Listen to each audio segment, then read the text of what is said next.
Let's freaking go! A glorious Sunday live stream. I am so excited to announce that the BJ OJULARI interview, I say BJ OJULARI, Dre Jenkins interview is now live. I appreciate all the feedback I've gotten on it so far. So after this live stream is over, make sure you go check it out. Dre really opened up about his story at LSU. We also broke down some film, but I really appreciate I've been getting so many compliments from you guys from not only the interviews, but just some of the off-season things that we have going on. I know it's a long off-season. I know we are knocking on the door for a potential national championship run. Okay. Now, I know a lot of you want to talk two things in particular. Number one, all of these Louisiana natives entering the transfer portal. Yesterday, we dropped a 20-minute film study on Logan Diggs. So, Logan, if you're watching this, you better go to LSU. Kidding. You do what you feel is best for you. But also, Keon Coleman entered the transfer portal from Michigan State. And I will talk quite a bit about him. I actually did watch a decent amount of his high school footage when we really started to get going here on PHL with recruiting kind of stuff a few years ago. So we're also going to talk about BJ OJULARI. It is amazing how many furious text messages and Discord messages about the Saints surpassing what could have been a mend of the community of LSU and Saints fans. The Saints, instead of drafting BJ OJULARI, they ended up drafting Isaiah Foskey, who went to Notre Dame, which is also kind of weird. It just happened to be that way. But the simple truth is this. I'll tell you why I kind of like the move for the Saints, okay? Now, we're going to end with this. And this was, to me, one of the more shocking additions to the transfer portal. Jay Allen, okay?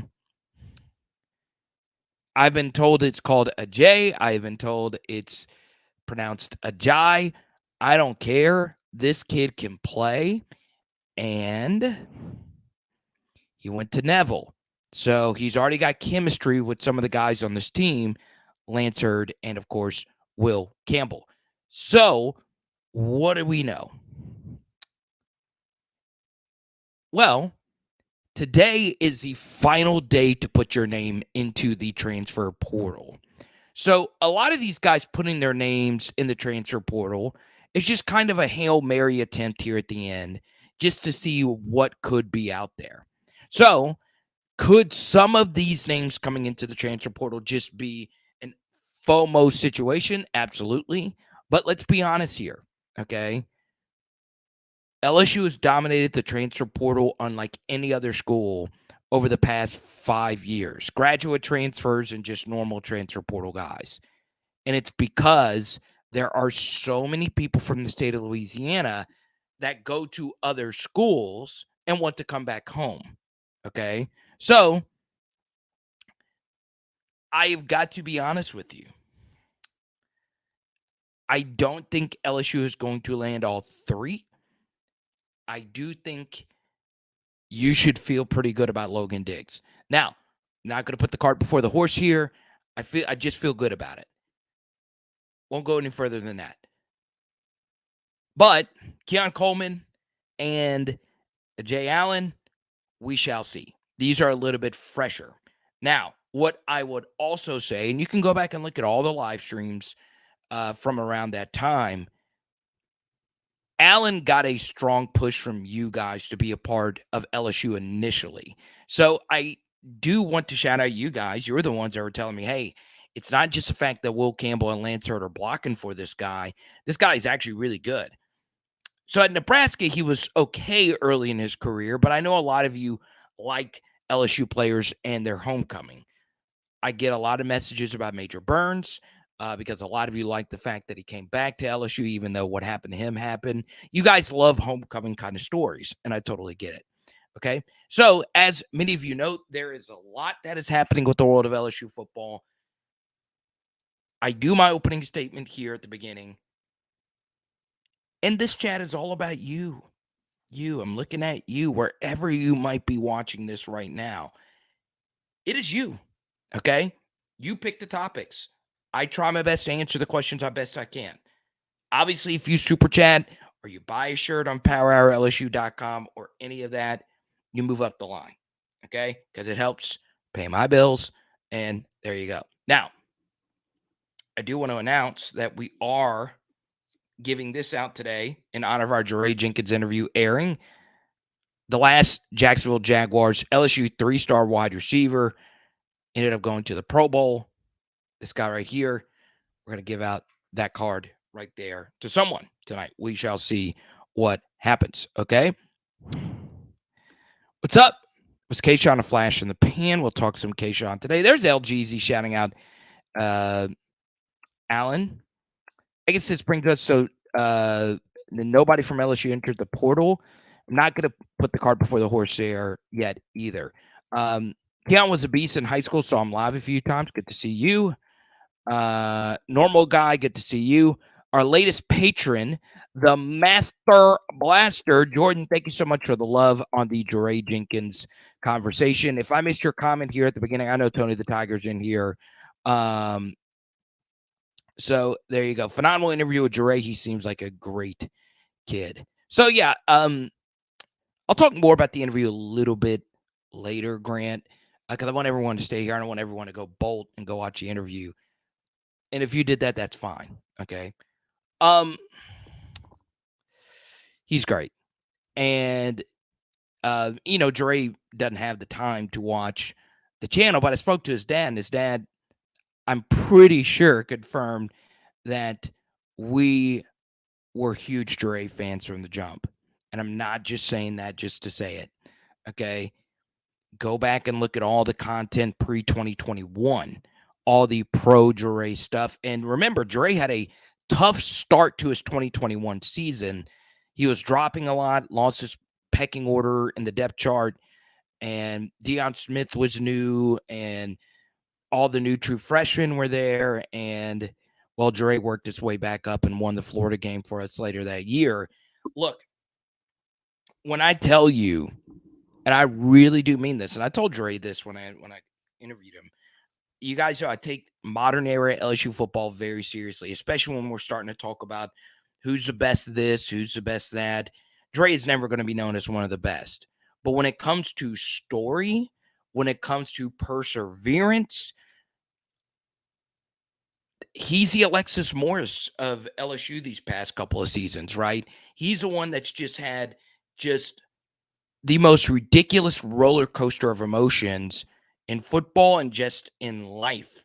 And, in the conversation with him, I don't want to bring up all, the things that were very traumatic for him, especially right when his career started at LSU, because, most people do that in an interview anyway. But I was just really happy to get to talk to him because we talked about him so much on this channel. So when it comes to stories, when it comes to perseverance, when it comes to honestly nobody believing in him, and I know I said that repeatedly in the interview, but I get so sick and tired of what people saying, well, no one believed in us. Nolan Smith, after the national championship, they thought we were going to go 7-5.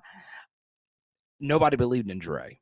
I'm serious. We pushed him after his really good 2020, but a lot of people knew he was good, but every year it was, oh, well, so-and-so has passed him.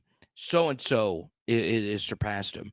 And for 3 consecutive seasons, 3 straight years, he was top 3 in receiving yards, top 2 in yards per catch. That is quite literally 3 consecutive years silencing the doubters. And by the way, he was in the same freaking recruiting class as Terrace Marshall and Jamar Chase. The story it's the best. It is probably, to me, it's the most interesting of any A-list LSU player. And you guys know who those guys are. So I really appreciate that, man. What's up, Doug? Yeah, so we talked about that a little bit off camera, and I'll save some of the conversation I had with them off camera as far as like all that's concerned, but he did just admit in the interview that uh, his people in his circle were saying, "Hey, you need to go. You need to go somewhere where you can be the guy. Like the LSU is not for you. You've not played in 2 years. He was 7th on the depth chart, for the Mississippi State game, and yeah, he basically confirmed that everyone in his circle, well, not everybody, but he was being told, "Hey, you need to go. You're not ever going to play here." I'm telling you, it's wild. It's truly wild. Okay. Um, but yeah, I think we're gonna miss him dearly. I think we're gonna miss one of these character guys dearly in this wide receiver room. Um, Absolutely love the name Keon. I think our wide receiver room is solid. He is a junior, and LSU rotates the wide receivers in and out so much that not sure changing the chemistry would help at this point.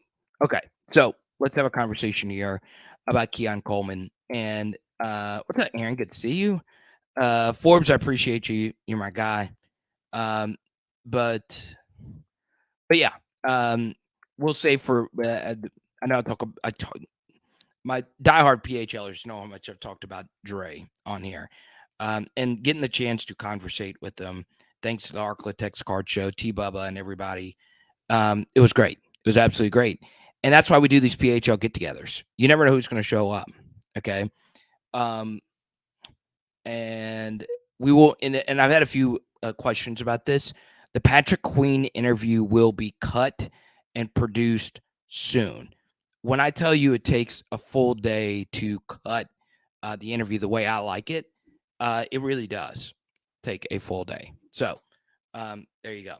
Now, what I will also tell you, and this may shock some of you as well, just in terms of analytics, Sunday night stuff does better than any other night of the week when it comes to just YouTube content in general in the sports space. The Michaela Williams interview was released on a Wednesday, okay? And I didn't announce that I was releasing it on a Wednesday. I just kind of released it because the Haley Van Lith news was going on. And that is still the most popular interview I've ever done. And no one's really close. She is, I think, I don't even know what the number is right now. It's crazy. So we'll talk some women's basketball a little bit later because there's another big story as well. Now, shout out to LSU baseball while I'm on, other sports. LSU gymnastics got some big news that a lot of people are coming back. All good stuff. LSU is the best school athletics-wise on the planet, and you can't tell me otherwise, okay? And the Jordan Wright Vanderbilt kid is going to drop 30 a game next year for Matt McMahon. Call it here, okay? Now, most of you here want to talk Keon Coleman, all right? Because we've spent so much energy on Logan Diggs over the past 48 hours, 20-minute film study. A lot of you are asking, wait, what about Keon Coleman? He's good. He's really good, okay? And I will say this. There is value in having a go-get-it guy on your team.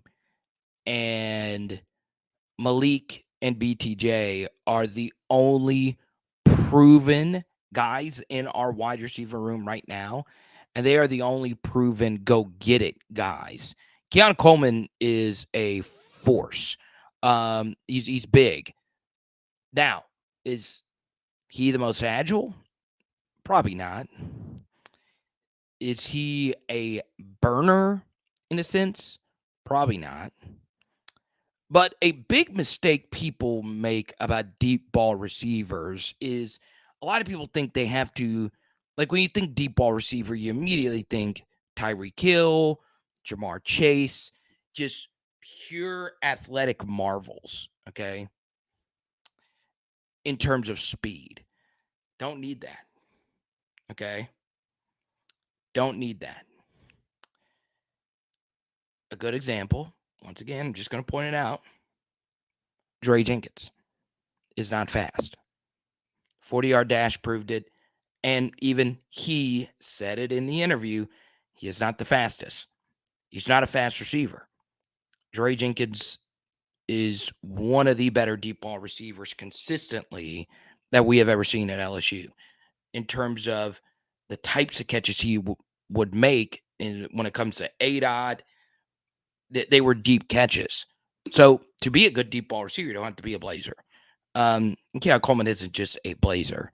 He can get down the field and make big time plays. Now, is this even in play for LSU? It's so new. It's a very weird situation. And look, yeah, Bryce had a good time, man. Look, I think for me, number one, I like it when LSU gets players from towns in Louisiana that isn't Baton Rouge, isn't New Orleans, isn't Shreveport. I like it when I could say that guy played in the same city where Mama's Fried Chicken is located. And everybody that has ever been around Opelousas knows exactly what I'm talking about. It's cool. I always cheer for the small town Louisiana guys, okay? You guys know who those players are, which is why Patrick Queen interview is going to be so big for your boy because my folks know his folks really well. So yeah, I would love to have a wide receiver from Opelousas on the team, okay? And OP's a great city, but it's not Baton Rouge, New Orleans, Lafayette, when it comes to producing athletes, right? So, look, I would love to have him. I would. I know the LSU wide receiver room is so deep. I think it's worth the pursuit. I do. Now, I don't think he's playing basketball anymore. That's another question I've gotten here. But we'll see. It is still so early. His name just got put in the transfer portal. And something else I will bring up is he wasn't the only Michigan State Spartan to put his name in the transfer portal. His quarterback did as well. And it also being the final day here, it is very interesting. So, say what you want. We'll see how this all plays out. But as of right now, I would feel the most confident with Logan Diggs just based on what I've heard up to this point.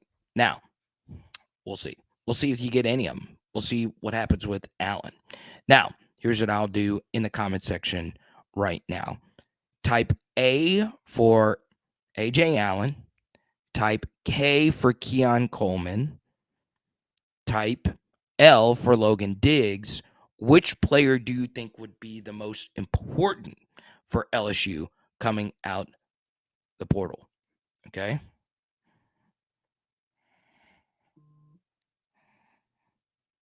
Oh, LA Mom wants to show some love to Dylan Carpenter. Yeah, actually, someone in the chat knows the Carpenters. My guy Aaron. So everyone agrees it is indeed Logan Diggs.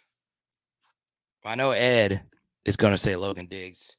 The proud Rummel Raider, Ed Reader. Dane, good to see you. I think every single one of you are saying Logan Diggs right off the jump here. I would say Logan Diggs as well. If you watch a film study from yesterday, you saw that the pass protection from him was actually really freaking good. So there you have it. Okay, because I trust Josh Williams, I think we chill in there. Yeah, I think Josh is still the guy. I do. I think I just think Diggs would be RB2 based on what I've seen up to this point. King of S Cobb, good to see you. How am I? I'm absolutely fantastic. I do want to shout out the Baldwin family in Ruston, Louisiana. Just the sweetest family. They had me be a part of their wedding festivities. Absolutely love it. Honestly, few things in life are better than hosting, weddings. Get the good fortune of getting to do a lot of receptions, play music, all that good stuff. And I'm glad that they trusted me with their evening. So it was really cool. Actually met a PHLer who was the best man at the wedding. Okay, you guys are going to like this. He was the best man at the wedding. And as we were packing up to leave, I was talking to him. He said he was LSU graduate. So I said, "Oh, cool, man. I'm a big LSU fan." And he slowly began to realize that I did this. And he said, "I listen to you all the time." And he's currently a medical student. So shout out to you, John, best man of the wedding last night. I really appreciate it. So I do that. I will do pause. But if you guys would be interested, I'd love to come hang out with you guys on the most important day of the year. Okay. 318. A lot of you flying in. You guys just want 318 chat. Kind of being known as a North Louisiana guy. I love it. I love it. I mean, I'm telling you, if that Bossier show was every weekend, I'd go. Because I get to hang out with Tyler, get to hang out with Pierce, Taylor, JJ. We have a good time. We have a good time. Now, I do want to get into some other transfer portal news. I didn't want to talk about this tonight because I know some of you truly do believe in jinxes. But I was talking to my good buddy Blake at AYS about this earlier in the week, and we'll touch on this probably tomorrow on his show because we'll know more by then. But knock on wood, we have we have not, okay, had any LSU players enter the portal. Okay.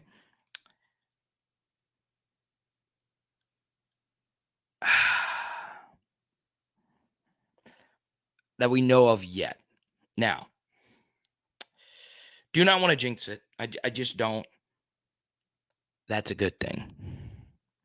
Okay. One thing I will say is that a lot of us feel that this roster has a true national championship level pedigree. You got the fifth-year quarterback. You got two All-American offensive tackles. One freshman All-American, the other the potential to be one.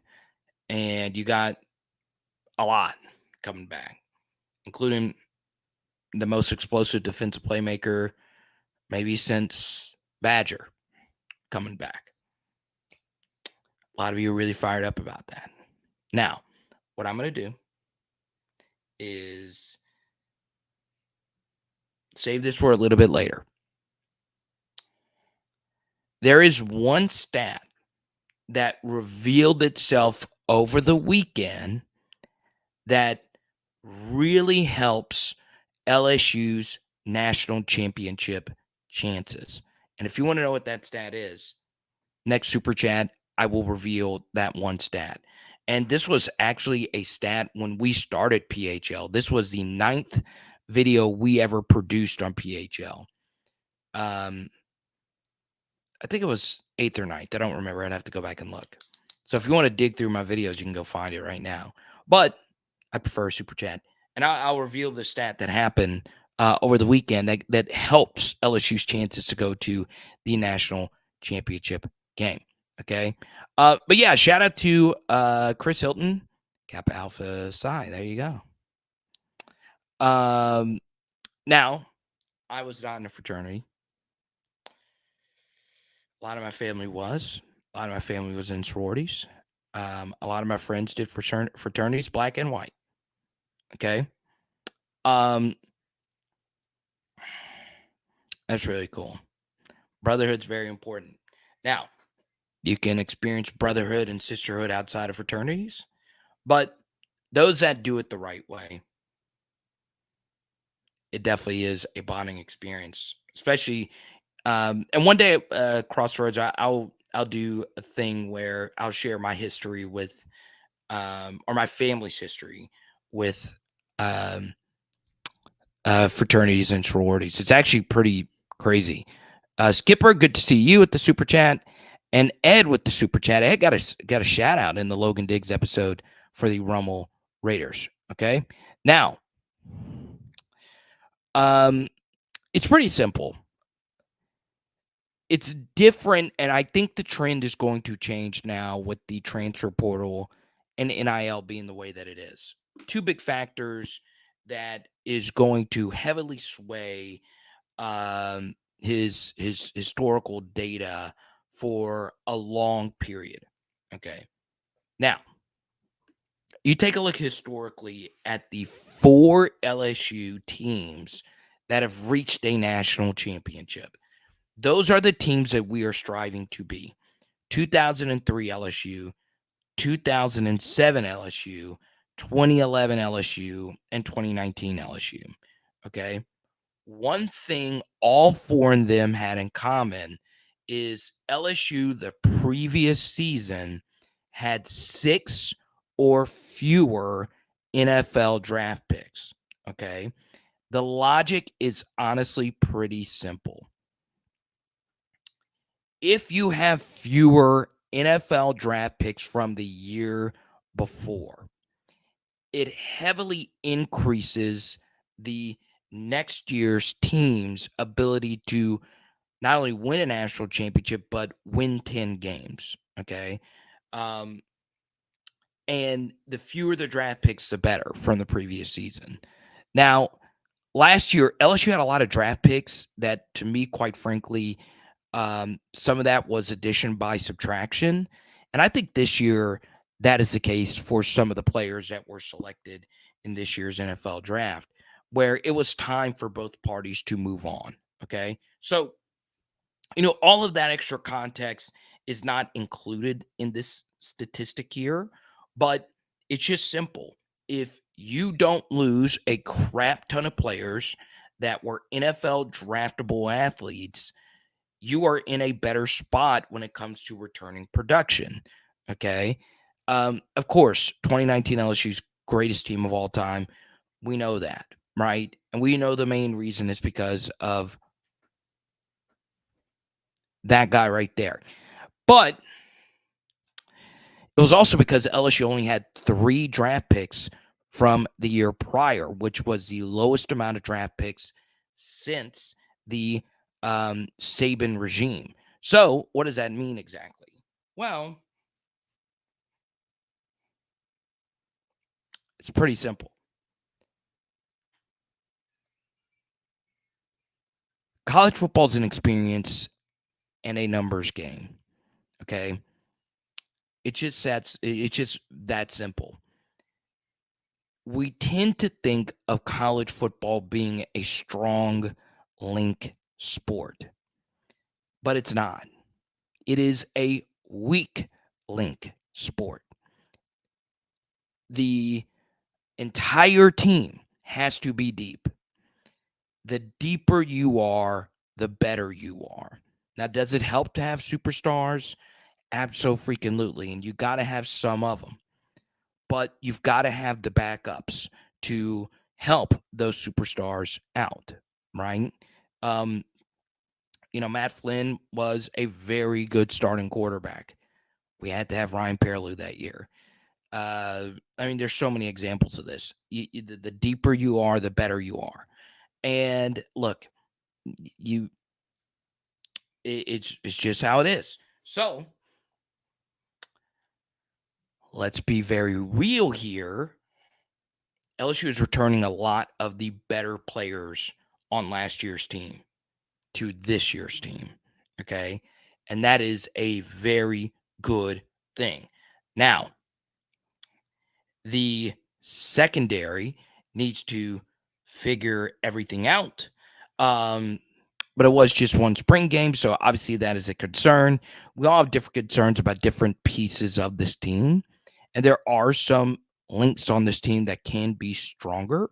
But the truth is, with what they return, they should be good. Now, why does that number 6? Why is that relevant? The amount of draft picks. Well, It's very simple. On average, since 2003, okay, the first year LSU won a national championship, LSU averages over 6 NFL draft picks per season, okay? So that goes to show you that LSU, number one, has a lot of players get selected in the NFL draft. And number two, we were below when it comes to draft picks, we were below average.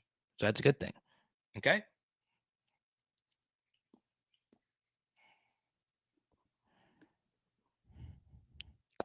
Let's see here. So hopefully I answer your super chat. Okay, Mr. Ed. Good to see you. Yeah,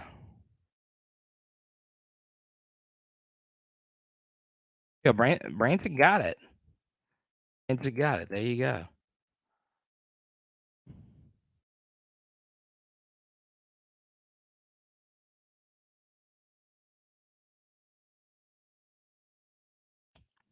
Grayland says Allen is younger, but we have a lot of young running backs coming in this year. And then the next couple of years, so I'll give Diggs a preference.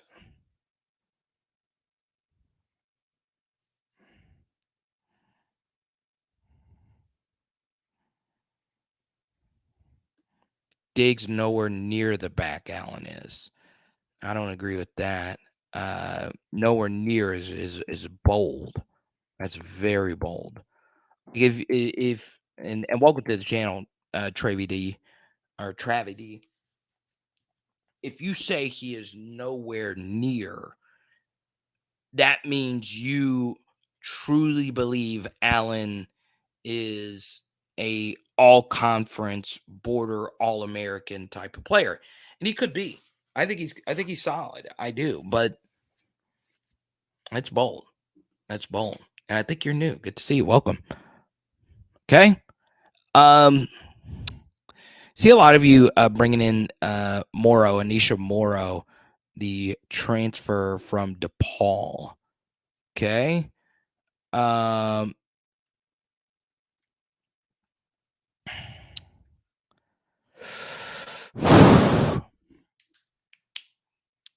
don't know what she's going to do. She has not really said a lot on social media. She has posted a lot of LSU photos, a lot of USC photos, and then of course, we'll see what happens with South Carolina.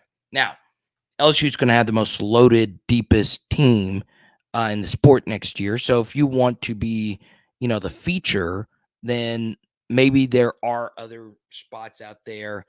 South Carolina just had a mass exodus of really good players, including the number one pick, Boston, and then they lost Zaya Cook too. So yeah, I don't know. I've not heard anything on this. I felt pretty good about Haley Van Lith the whole time. And there wasn't, even though she was on a no contact list, like I'm not the insider on the planet. I'm not even an insider to begin with, but it was pretty well known that LSU had a very strong lead since she had entered the portal. So yeah, we'll see what Morrow decides to do. I think the more the better. I don't think you have to worry about chemistry on a Kim Mulkey team. Everybody just gets along. That just makes her magical. But yeah, it comes down to if she does transfer over, would LSU be in a position where, a lot of these players that are big personalities, would some of them mind less minutes? Would some of them mind less touches, less shots? I don't know. I think the one thing though that does help out at LSU quite a bit here is the biggest star on the team is still going to be Angel Reese, right? She's not a ball dominant player. Like Angel Reese is active. So, she can live just being an offensive rebound machine while other people create shots. So I think Reese is a very easy player to play with. So yeah, I don't think she's. Now I could be totally wrong on this. I'm not Bob Starkey or any women's basketball expert, but it seems like she's a good team player. She's not someone that's just like demanding a certain amount of touches during the course of a game. So yeah, we'll see. We'll see what happens.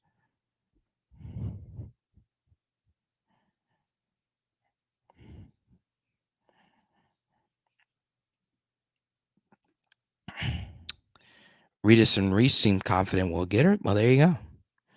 That's all I need to hear. Now, I want to talk about this really quickly. BJ Ojulari. So he was sitting right there for the New Orleans Saints. Okay. Here is an LSU Tiger. And a lot of people say the reason why the Saints don't like, and thank you so much, AP, for your super chat. I appreciate it. The reason why people don't like Saints players going to LSU, or excuse me, LSU players going to the Saints is because, you're so close to home. But that logic just does not apply to BJ Ojulari, who is from Georgia. Okay. And by the way, when it comes to character, there hasn't really been anybody that had more outstanding character than BJ Ojulari. He wore number 18. He was the team spokesman at SEC Media Day. He got put more in front of the media than practically anyone. Team Leadership Council as after his true freshman season under Orgeron. Basically Leadership Council under Brian Kelly. It's called something different, SWAT. I think a lot of you are familiar with that. So, yeah, I don't think these NFL teams do a lot of research. I don't think that was it. I don't think that they did not draft BJ Ojulari because he went to LSU. I'm just not sure if that scheme would have fit him. The Saints like their ends to have their hand in the dirt, and that isn't BJ's game. Now, his first 2 years, he played with his hand in the dirt on practically almost every snap. But he is better served playing somewhere else where, his skill set is going to be better fit. Now, I don't watch every single Saints snap, so you guys feel free to correct me if I'm wrong on that. But people that I trust when it comes to NFL film and NFL scheme, I reached out to 2 of them, and they said this was a blessing in disguise because they thought New Orleans wasn't going to be the best fit for him. And there isn't the pressure to be the LSU Saints guy. So I'm fine with what the Saints did in the NFL draft. I actually liked the Brian Breesy pick. I know a lot of you have major residuals from LSU drafting. I say LSU, the Saints drafting defensive linemen, and those guys just not pan out. Sheldon Rankins, Seth Ellis, Marcus Davenport. Obviously, Cam Jordan exceeded working out, honestly. But, Breesy, you get a 5-star. You get a guy that slid. He was once, a top 5 lock. I get it. I get the Miller pick as well. I kind of like that pick. He's got an alpha mindset.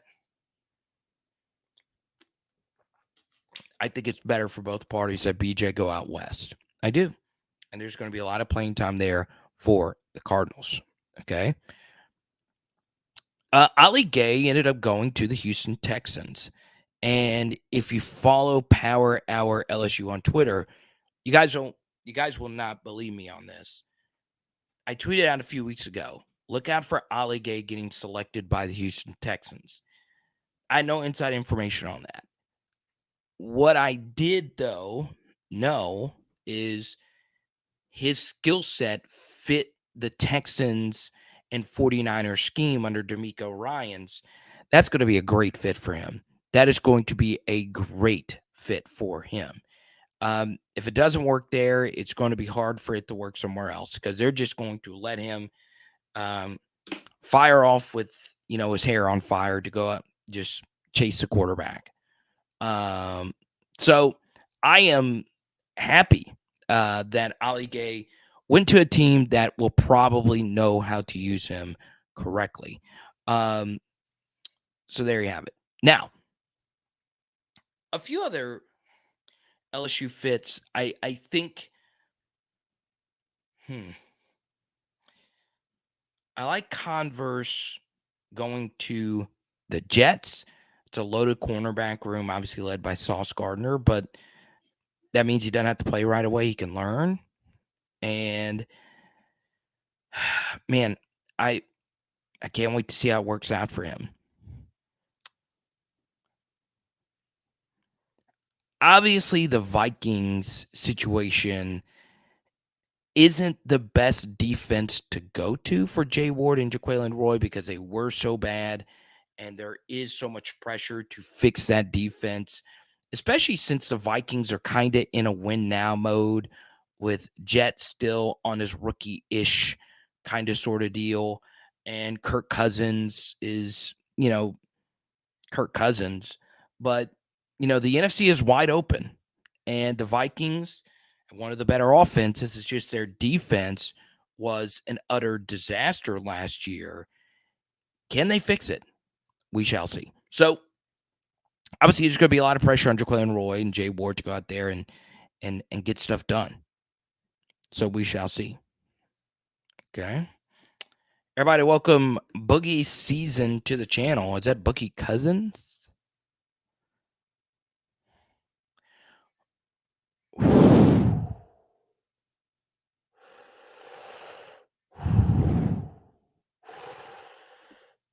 I did the Star Wars thing because I saw the stars. Let me see here. I'm making sure I didn't miss any Venmos here. I just got one right now. Thanks to, well, he said to keep it anonymous. Appreciate you. Let's see.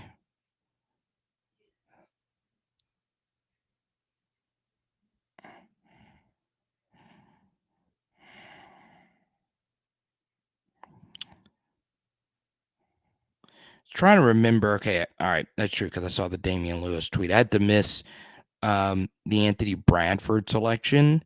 Went to the Seahawks. Okay, and obviously we'll talk that Kayshon guy here briefly. Okay, we've talked so much Kayshon since the beginning of the fall. Anthony Bradford is going to be a good fit in Seattle. Yeah, they've spent a lot of draft capital on the offensive side of the football, but Pete Carroll always wants his teams to run the football, and Anthony Bradford is a road grader. So I think that's going to be a good fit. Obviously, Damian Lewis is there. So hopefully that works out for everybody. I'm not going to talk too much. I'm not going to talk too much Elias Ricks today. I've kind of felt bad earlier making a joke about him in the PHL Discord. Once again, check it out, patreon.com/LSU football. And here's what we're going to do. The next person that signs up for the PHL Discord, you're getting this DJ Chark card. Patreon Discord, patreon.com/LSU football. It is going to you. Okay. Patreon.com/LSU football. Join Nurse Court, join basically everybody in there. It's always a good time. Now,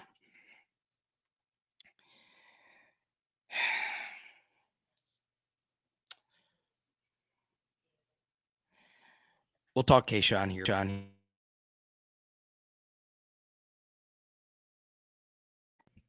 Can become a uh, a dumpster fire. Okay, he goes to New England, which is a good thing. Going to Bill Belichick, no nonsense. There's room to move up that depth chart pretty quickly. I understand that quarterback situation isn't the best, but New England is a good spot for him. Okay, where it's strictly going to be about football. And this was probably a very humbling thing for Kayshon. Now, what I would also say is I wish he would have gone to a team that was a warm weather city that plays on grass, as if I am not mistaken, Foxborough is a turf field, which is the type of surface Kayshon got hurt on a few years ago. Now, turf fields don't cause all lower body injuries, but there have been, I believe, 2 different studies that I've seen that show lower body injuries do increase on turf, and obviously we want Kayshon to get fully healthy. So, you know, I wish him nothing but the best. I think New England overall, just getting away from the South, going somewhere where it's strictly going to be about football, I think it's going to do wonders for him. I really, really, really do. Okay. So there you go. Let's go to AP. I really hope Boutte succeeds. He is a good guy. The Kayshon bus is getting started. Get on board. Is Foxborough grass? Let me see. I could look it up really quickly. I thought they were a turf field.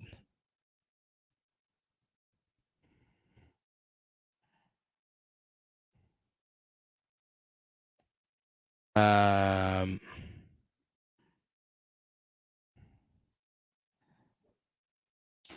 have grass.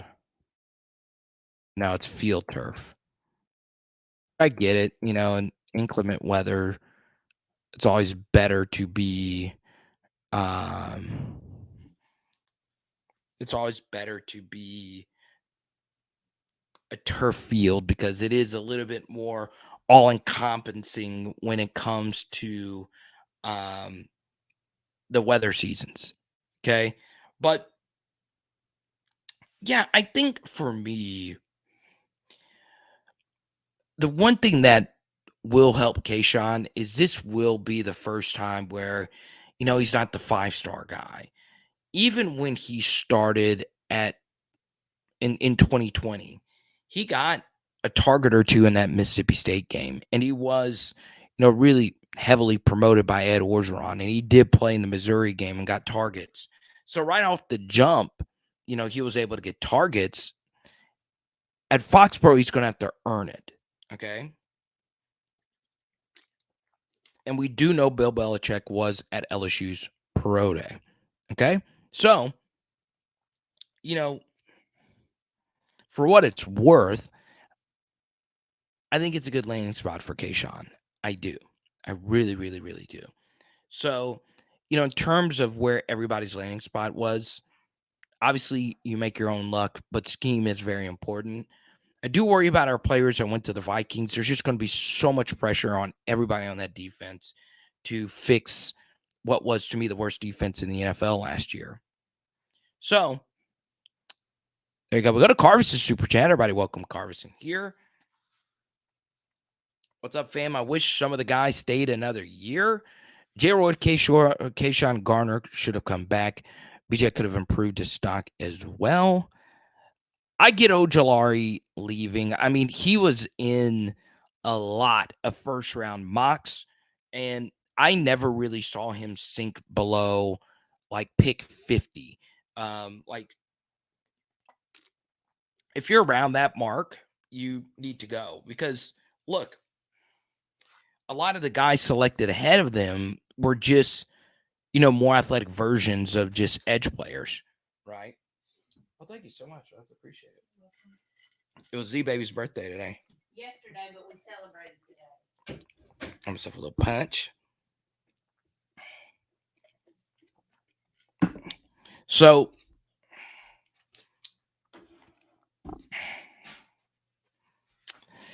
yeah, I totally get OJULARI going. I get Jaquelin Roy going as well. I really do. Both of them played so much football over a 3-year stretch that I get, they were essentially 2.5 year starters, okay, and 3 years of at least being a rotational piece. So if that is the case, I totally get making that jump, because then you begin to say, how much higher can I potentially go, right? And if they had decided to come back, well, they would have been met with the news that, number one, Jamar Cain was leaving, and number two, they were going to have to play for a new defensive line coach. Now, I know BJ wasn't a defensive lineman, but Jamar Cain worked with the Jacks quite a bit last year. So BJ would have had a newish coach, and Jay Roy would have had a new coach. But these two in the middle do open themselves up for debate. Gardner, I think, should have come back, most definitely. Kayshon, I think he should have gone. Once again, a lot of what happened to his decline, a lot of you aren't going to like to hear this, but you come here for objective analysis of our favorite teams. A lot of that was Kayshon hurting Kayshon. Now, once again, the injury was unfortunate, but the rehab process was not great. The interview process was rocky. NFL teams, they like arrogance. They like hubris if you can back it up. One thing I was told that was a major turnoff was, for some people, not necessarily running a 4.57 or whatever it was at the combine, but then telling reporters that you were going to at least be in the 4.3s, and you weren't even close to that, and then not running, the next 40. I think Kayshon should have left, and we're all going to miss him. He was a great player at LSU. I don't think anyone would disagree with that. But I also think it was better for both parties for Kayshon to go. And look, this Kayshon Brian Kelly marriage started with the bang, obviously with the early press conference comments, and then ended with the bang with obviously the announcement to come back, which was very cool. We were all excited. We were all very shocked. And just, within 2 weeks, he was out of the bowl game and going to the NFL. But so I will also pretty clearly say this. It was the most bizarre ending of an LSU's player's career in terms of what the heck. Right now, look, there are other players who ended their LSU careers not gracefully, and I think a lot of you know who some of those legends are. But it was relatively public what all was happening, or it was somewhat really well known. We still don't really know a lot of what the heck even happened here at the end of Kayshon. So I think he made the right decision to go, even though it wasn't the draft position that everyone expected him to be. Something else that is very interesting, Carson, I'm so glad you brought this up about, Kayshon, is this is not totally unprecedented. It really isn't. There are so many LSU players that have first round mock grades. Jaquelin Roy had one last year by Pro Football Focus and others, that he was a first round draft pick. I think probably the most famous example of a slide, obviously Lionel Collins, but that was totally different. But the craziest slide was probably Arden Key for me, right? Like, he was getting mocked as the number one overall pick before his final year at LSU, and he slid. And there's a lot of different reasons. A lot of it was health. It is not unprecedented for some LSU players to slide as much as Kayshon slid in a year's time. That's why you really, going from your sophomore to your junior season, you have got to really buckle in. And if there are any elite college athletes listening or watching this right now, and you see your name pop up in a mock draft as a first round pick, and your name isn't Caleb Williams, and your name isn't Marvin Harrison, and your name isn't Drake May, you better work so freaking hard to not let yourself be someone who slides. If you get injured, take rehab serious. If you have a new coach, blend in with the team. Do what you're supposed to do. If you are just ready to go to the NFL and you want nothing to do with college football anymore, don't play. Don't play. The beauty of football, and it's like this at most sports, but the beauty of this game is with so few games, everybody's got to be locked in. Everybody's got to be locked in. Now, not everybody's got to be, OJULARI, outstanding citizen, Makai Wingo, SEC leadership committee. Not everybody on the team has got to be that type of person. But this is a sport. You could be the absolute most freakishly talented person on the planet. If you don't want to be there, and if your heart isn't 110% into what LSU or whoever you're playing for is doing, don't play. Don't play. Okay. I personally am an all-in kind of person. That's just who I am. If you are rocking with me on a project or anything like that, if I have a guest on the channel, I hope that guest is going to be locked in. I hope if I'm doing an event with someone, I hope that person's going to be locked in. I mentioned the wedding earlier. I was working with some of the people that were working the wedding for the first time, and everybody there was locked in. That it was raining and it was a mess. Everybody fixed it. Everybody came together. I want everyone there to be locked in. And this past year, Kayshon was not fully locked in, and you could feel it, you could see it, and that just sucks. It really does. Brady Williams, Grant Delpit, yeah, it's crazy. So there's a lot of reasons why people slide. It's just how it is. Normally every year there's like 2 or 3 guys that for sure a gazillion percent isn't going to slide. And now I am going to look at each and every player. And the only 2, honestly, that I feel are impossible to slide is Marvin Harrison and Caleb Williams next year. That's it.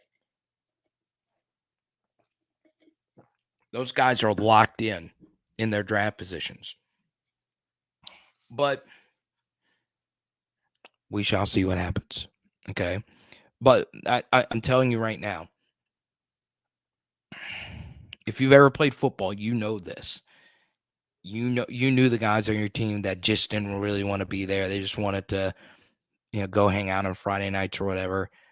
Can't stand those guys. Can't stand. I'm not saying go out there and play if you're injured, or I'm not saying be irrational, but I need people that for sure really want to be there.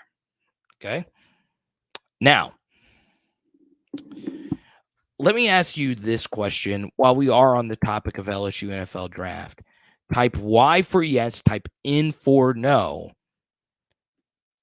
BJ Ojulari will be the best player in this draft class. He was the highest pick.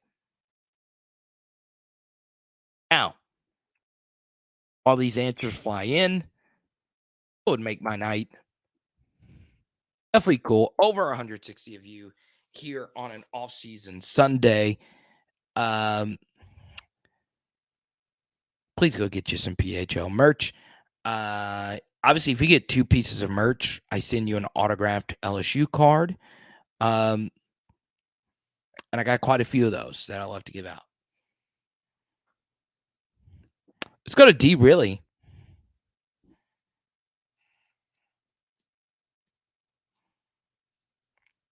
He wants to talk some Jaden Daniels. Someone's going to have to convince me JD5 isn't going to be making a trip to New York at the end of next season. Okay, let's chat Jaden Daniels. I'm always down to chat some JD5. Okay. Oh, we got. Oh man, y'all did not alert me that there was a Bama troll in the air.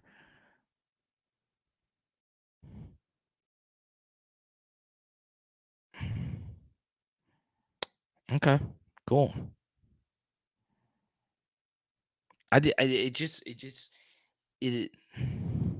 It blows my mind that on a Sunday off season, a Bama troll comes in here. And look, you don't have a whole lot to do at your time. You just don't. Your baseball team is garbage, got swept.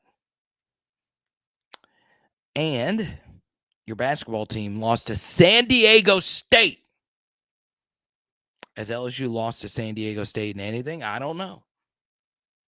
But I would never want my school to lose to the Fighting Kawhi Leonards. Okay?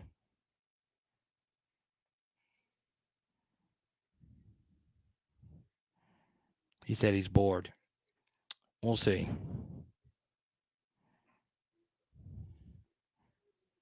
So it's going to convince me that JD5 isn't going to be making a trip to New York at the end of next season.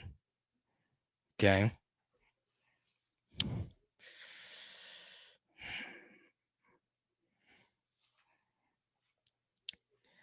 Let me ask you this. Okay? Just to switch up the question here.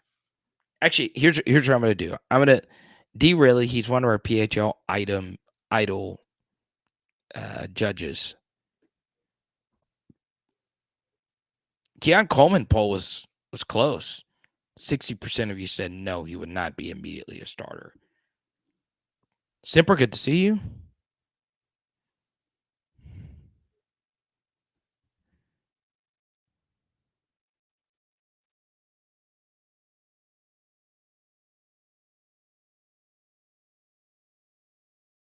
All right. This poll question is for Donovan. And Donovan always gets the best out of me. You really? Let me know what you think here.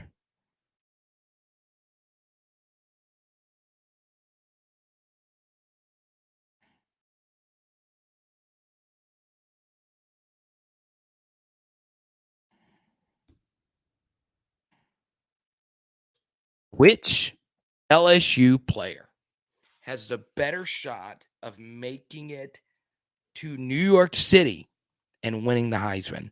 Is it Harold Perkins or is it Jaden Daniels? Okay.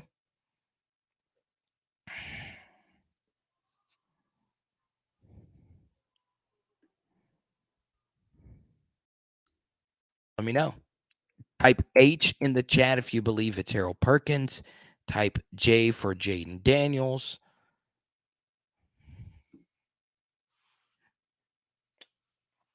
I will block the Bama troll and he can go troll somebody else.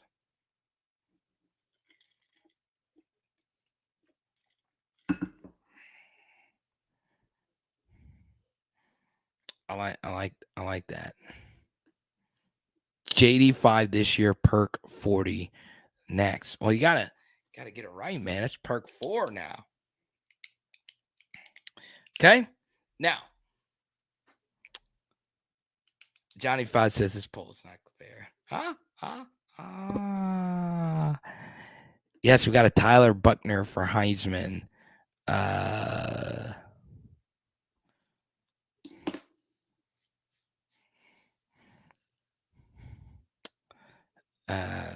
wish. I obviously think Jaden's got a better shot because he does play quarterback. Also, something else is I can see the voters liking Jaden a lot next year. However, I do think voters love narratives. And I think of the two players, the narrative that Harold Perkins winning the Heisman is a little bit more enticing than if Jaden, he would be Jaden Daniels would be the first California quarterback in the SEC to win the Heisman since Bryce Young, right? So not too long ago. A lot of people from Cali win the Heisman, okay? Not a lot of defensive players do. Now, something else I would say about Harold Perkins winning the Heisman, okay, is he last year was better at his position than Jaden was at his position. Now, Jaden is the more valuable player because quarterbacks are just more valuable inherently, but Harold was as good as it gets in a lot of games, right? There are a few things he could have done in the Bama game that was better than what he did in that game. Obviously, the Arkansas game, the same thing is definitely true there. Mississippi State game, all those different things. So, there you go.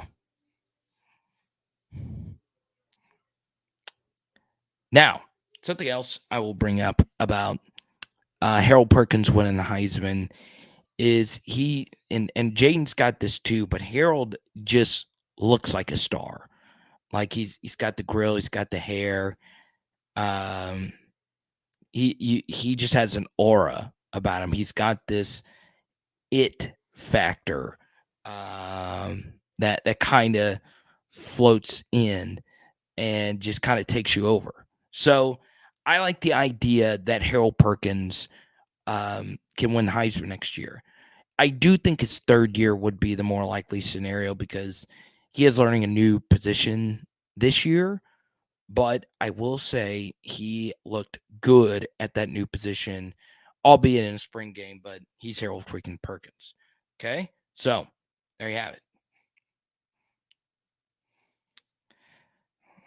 Let's see here. I'm going to put the Bama troll on a little hiatus here. Now, let's go to Johnny 5 here. You're really trying to compare apples and oranges with JD and Perk. Yeah, exactly. That's what the Heisman Trophy's issue actually is because you actually have to do this. Okay? So, look, let's take a few years ago where Will Anderson's sophomore year was so freaking good. His sophomore year at his position was better than Bryce Young's sophomore year at his position. Bryce got the Heisman because he was a quarterback. The Heisman Trophy is the one individual award in sports that honestly transcends the actual championship trophy given out, right?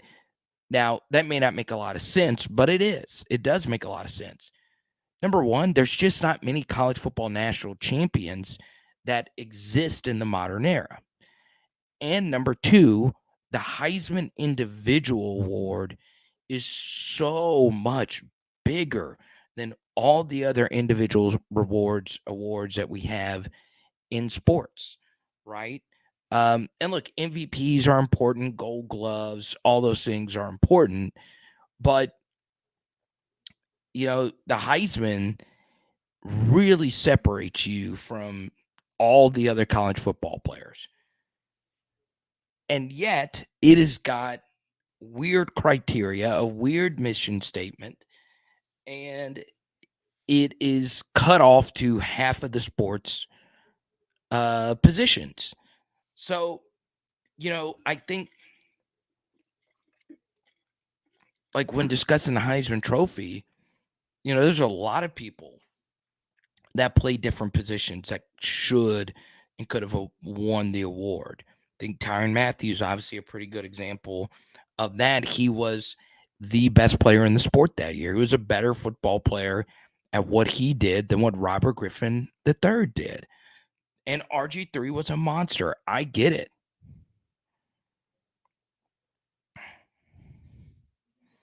So I think voters are trying to get a defensive player to win it. It's just going to take someone to truly do something special for that to happen.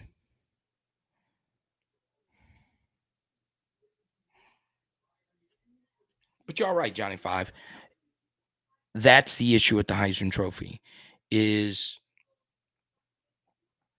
you're guessing, right? One that didn't make a lot of sense to me. There's a few Heisman finalists that never made sense to me. Manti Te'o is one of them. But who won? Let me make sure I get this right.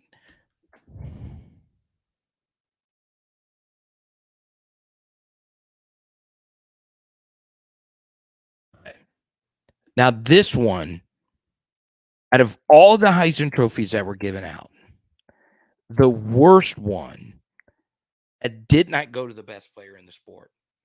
Okay. The worst one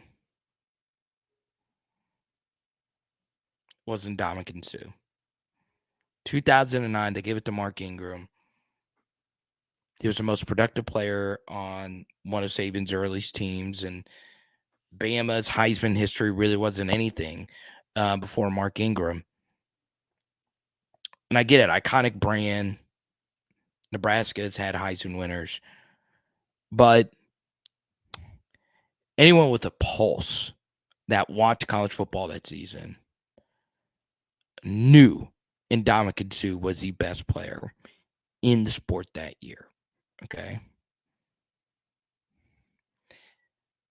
That was robbery too. Okay. Ndamukong Suh was a movement. He's also got a low-key Pro Football Hall of Fame chance, and he was a very good pro football player. He still plays. But his Nebraska games were alien level stuff. Like he is just a beast. Here's one of my favorite producers on the planet. What's up, Diesel? Good to see you, man. Have a Dr. Pepper. I love it, man. I miss you, buddy. Clowny. At Clowney's best year, I remember I was very passionate about that. That goes to the Manti Te'o year. Clowney should have been there, and Jarvis Jones of Georgia should have also been there. But Ndamukong Suh should have won the Heisman. Okay. One thing I hate about the Heisman Trophy is if you go look at their mission statement, and I know if you're a diehard PHLer, you know I always bring this up. But the one thing I don't like about the Heisman Trophy is they say don't give it to the best player. It says give it to the player, give it to the outstanding player or something with achievements or something like that. But basically, it's asking you to bring in a morality type of argument. And that gets slippery slope all the time, right? There were few Heisman Trophy winners that were embroiled in more scandal than Cam, right?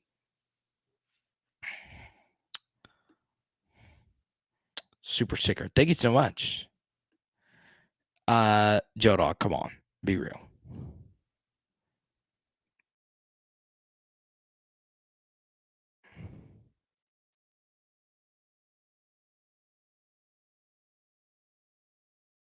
Exactly.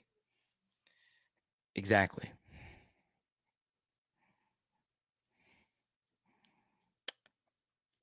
Or just say, give it to the best player, period.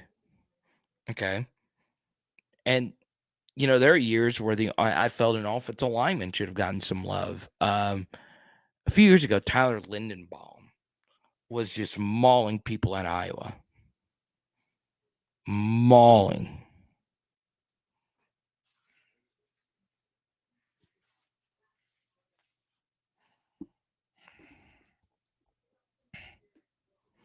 Mauling. Roger Dodgers in here. What's up, man?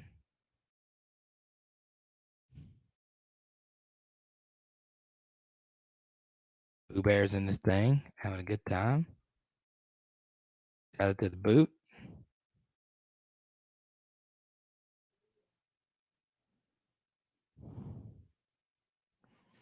20 plus sacks. It's doable. I'll tell you, the quarterback play in the SEC is not going to be good. Which leads me to another topic that I want to get into. I have 1,000 different topics. It is amazing.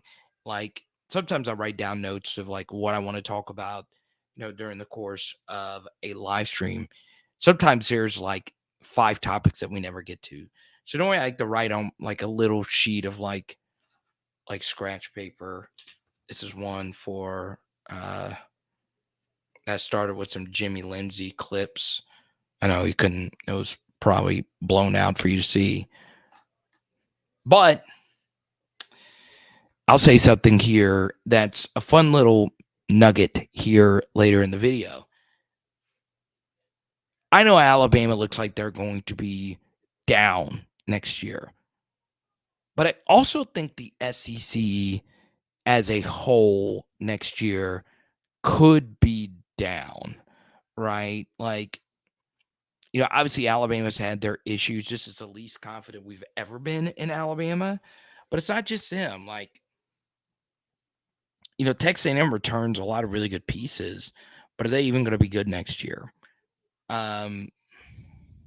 Almost did some good things, but they lost some good pieces, including their best pass rusher who got drafted by the Ravens, Robinson.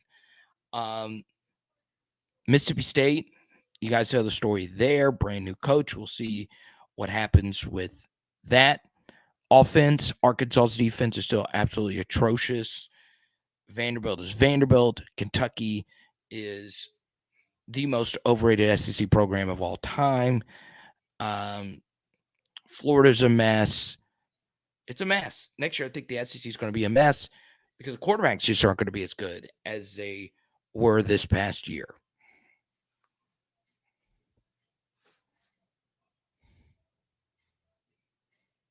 Now, I know a lot of you are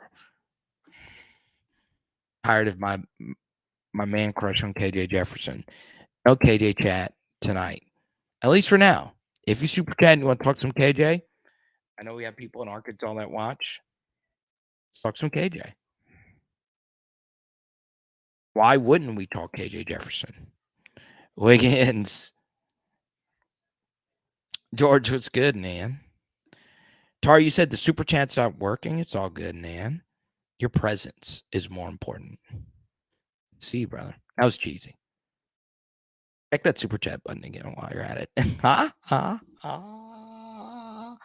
love it.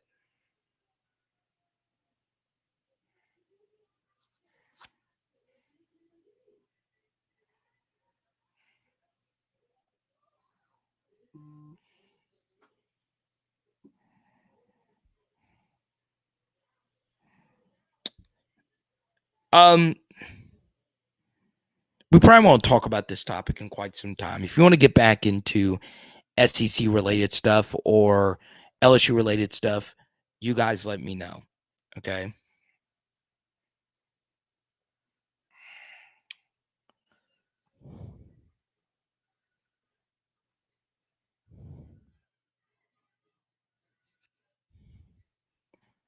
Hi, what's good, brother? Oh, we're feeling great, man. So, Jeremy, you get to pick the next topic. Anything you want to talk about, we'll go straight to it.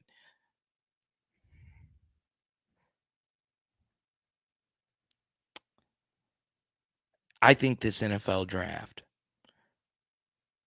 we spent so much time talking about the LSU players.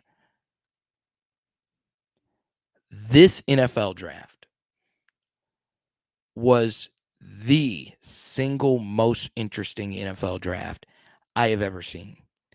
And I think it is going to be a good litmus test on a lot of different theories on how to build a roster.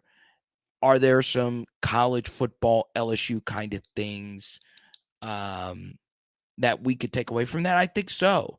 I think so.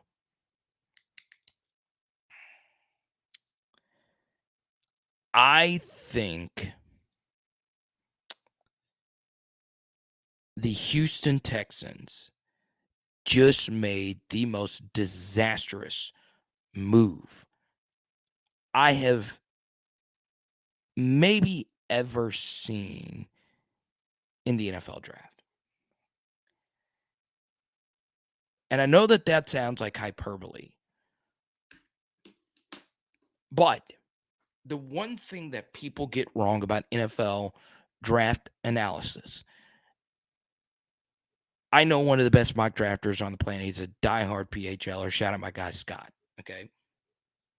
Scott has been a major influence on this channel as well and has nothing to do with football. So shout out to Scott. He's one of the best mock drafters, and he knows a lot of these people in NFL circles and so on and so on. Okay. He also confirmed my report on Anthony Bradford, which wasn't really a report, but still. I told you on this channel that Anthony Bradford is viewed more highly by NFL teams than NFL and SEC media, and it was true. I don't think anyone would have guessed that Bradford would have been the second LSU player off the board, but he was. Okay. When you look at the NFL draft and when you look at recruiting, all right, with college football, one thing that we get wrong when analyzing football is we just look at a player acquisition in and of itself. Did you get the player or did you not get the player? And does that player's upside justify the cost of going to get that player? Okay, a really good example is this. We've talked a lot about Harold Perkins recently. LSU had to put their foot on the gas pedal and keep it on the gas pedal because of the Texas A&M commitment that he made, because he really is that much of a difference maker. So, what is his athletic profile? Well, he was an elite athlete, 5-star, out of the state of Texas, who has heavy ties to Louisiana. It was worth LSU putting the gas pedal on a gazillion, even when he committed somewhere else. So it took a lot of resources and time and energy to get him on board, but it was worth it. Okay. The same thing is true when you're looking at the NFL draft. Don't just look at the players. Don't just look at the picks that it took to get the player. What is the context surrounding that player? The Texans had the worst draft I think I can remember that everyone thinks is actually good. Okay. The first thing. All right. So he did super chat. We'll get back to it. If you want me to finish the Texans thing, super chat. But for right now, I'm going to go straight to Jeremy. He wants to talk some Jimmy Lindsay. We've not talked a lot of Jimmy. We've not talked about Jimmy at all today. We did an hour-long live stream when the news was announced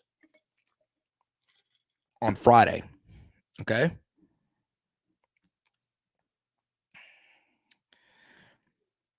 I believe after doing my homework, he is a nice hire on the defensive line. Now, what did your homework include? I'm just being serious. I like him.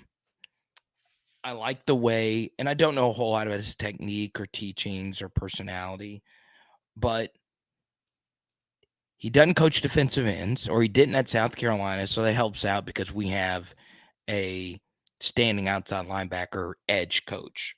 So that'll make the transition easy because some defensive line coaches like having power over everybody on the line of scrimmage. Well, Cliff, it's I can't do it. He's super chat. He wanted to talk about Jimmy Lindsay. It's how it works. We'll get back to the Texans thing in just a second. And obviously this is more important for LSU football fans than my thoughts on the Houston Texans. Okay.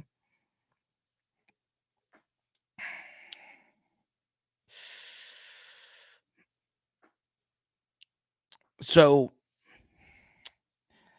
now that I've had a few times to sleep on it, I think as long as he works hard, he'll be fine. LSU has enough talented defensive linemen that they will be okay with whoever they chose. Now, you should not think that way. You should not think, well, we get 5 stars, we'll be fine regardless of whoever the guy is. Okay?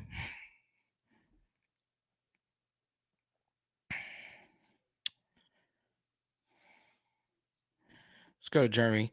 His attitude is a plus. The kids love him. Okay. Attitude, I agree. Okay, I've been told he is easy to work with and he's not an a-hole. All right. I did radio in South Carolina for a little bit, so I know some people there. Okay. The kids love him. True. That was actually verbatim what one of my South Carolina people told me, that, yeah, they struggled to stop the run. They were 12th in 2021 versus the run at 5.03 yards per rush in Power 5 play. And then they were 10th versus a run in 2022, 5.54. So obviously they weren't good at stopping the run, but they played hard. The kids liked him, according to one of my South Carolina sources. And he's literally putting kids to the next level. Okay, so about this last line, one thing about NFL scouting is, yes, you could spend as much resources and time, breaking down any kid's tape. Ultimately, you're guessing. And the 5-star recruiting ranking carries a lot of weight. So Zach Pickens just got drafted from South Carolina by the Bears, and I think he was a 3rd-round pick. He was a 5-star, okay? So Jimmy Lindsay had a lot of 5 stars playing for his defensive line. And they would get sloppy in run defense. Now, as pass rushers, they did some really good things. Like, they were good pass rushers out of the 3-tech position, which is outside the guard. They did some good things rushing the quarterback there. But their run defense technique would get very sloppy. They would catch blocks. They would fire off high. But sometimes it's just guys playing for themselves, which, as a defensive line coach, you got to make sure you don't do that. Right? You got to play as a unit. Defensive lines, now more than ever, now that running backs are so good at cutting back when there's a cutback lane for them to use, I think, getting the defensive line to play together is going to be huge next year. Okay? Now, so once again, I've done a lot of Jimmy Lindsay content, and you guys can find it. I'm fine with it. I would have liked somebody, though, that was a little bit more from this region of the country, from a Texas, Mississippi even. But Jimmy Lindsay has spent quite a bit of time in South Carolina. Xavier McLeod was his best defensive line recruit that he landed, I believe, at South Carolina, and LSU was in it for him. Maybe he brings him over. I don't know. But uh, for the most part, I'm fine with it. I do think, though, Jeremy, one thing that we've got to be a little bit more honest about with LSU is, yes, last year could have been the toughest schedule we've ever played in terms of quarterbacks that we faced, especially if you only factor in the regular season quarterbacks that we faced. So it's going to be a little bit easier for the defense next year, but it's still not going to be easy by any stretch of the imagination.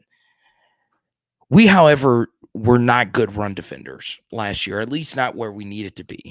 Now, we had moments where we could shut down the opposing team's rushing attack, but last year there were issues in our run defense. Now, there were some players I would have switched out a little bit quicker if I were LSU, but the defense was not deep at all last year. And we don't know if they have playable depth at all three levels until we actually see the games, even with portal guys coming in that have really good, pedigree, especially, we have not seen Jordan Jefferson out of West Virginia just yet. So we'll see. Now, Jeremy, he was a super chatter, so he wants to chat some Texans. Okay. So Cliff was pissed that I changed topics. Hey, if you super chatter, go straight to it. Feed me. I'll go straight to it. But here's what we're going to do. I'll go back to the Texans thing.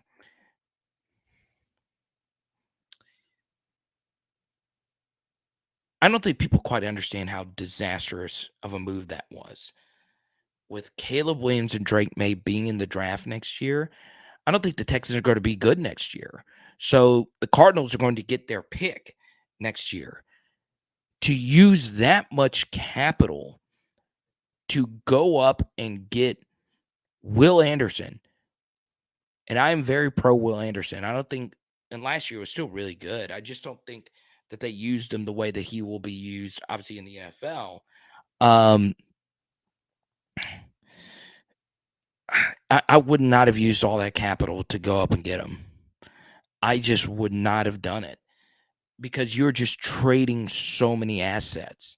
Now, once again, you get, and it is an innovative team build. You're getting them at their cheapest because, let's say right out of the womb here, they're superstars in the NFL. Then it was a great move. But I just would have never given that much up, especially knowing that my team could suck and I could be in the Caleb Williams, Drake May sweepstakes. Now, as far as CJ Stroud is concerned, he was my QB3 in this draft. I think the best version of CJ Stroud is Kirk Cousins. And Kirk is a really good quarterback. And that's kind of how I view CJ Stroud right now. A slightly more mobile Kirk Cousins, to where I think he's going to be a really solid starter, but I don't ever see him getting up there in terms of superstardom. Now, if he was in the NFC, that would be okay, but the AFC quarterback imbalance is a very real thing. So, CJ Stroud is going from, to me, the best offense to play for in college football is Ohio State's. It is a pro-ish offense with a lot of vertical passing concepts. You've got the best receivers. You've got the best offensive linemen. You've got great offensive coaches. It is unfair almost to play quarterback at Ohio State.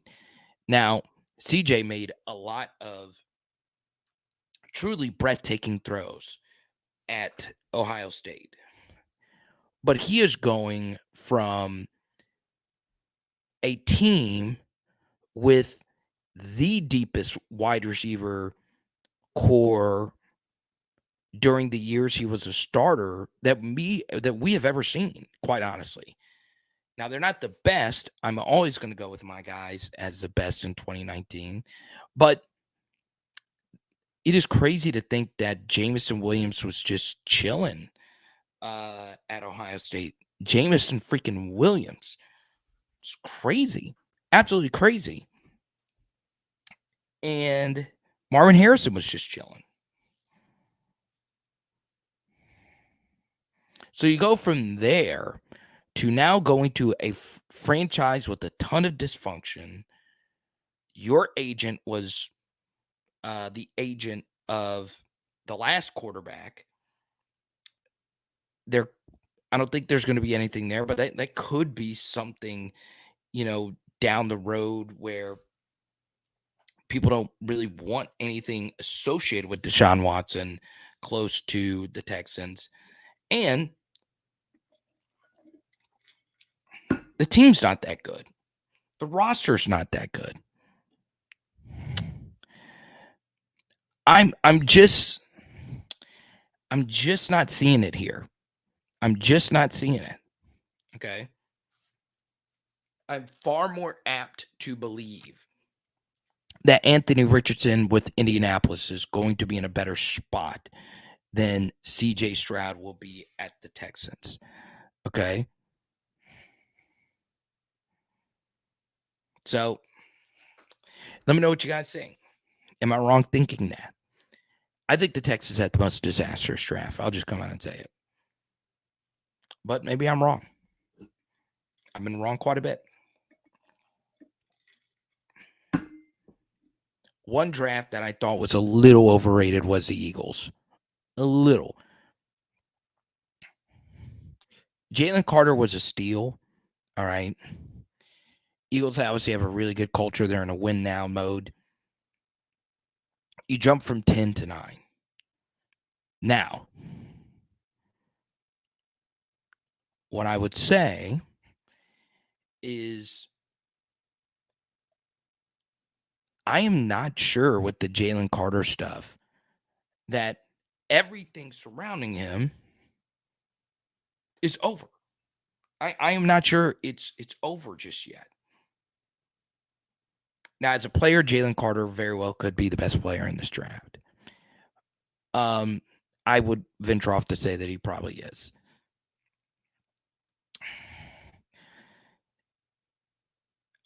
I am not 1,000% sure that story's over. I hope it is. I hope he can just go play because he is very fun to watch. And I won't talk about what he did to us in the SEC championship game because it was unfair. How good he was versus us. Maybe his best game of the season.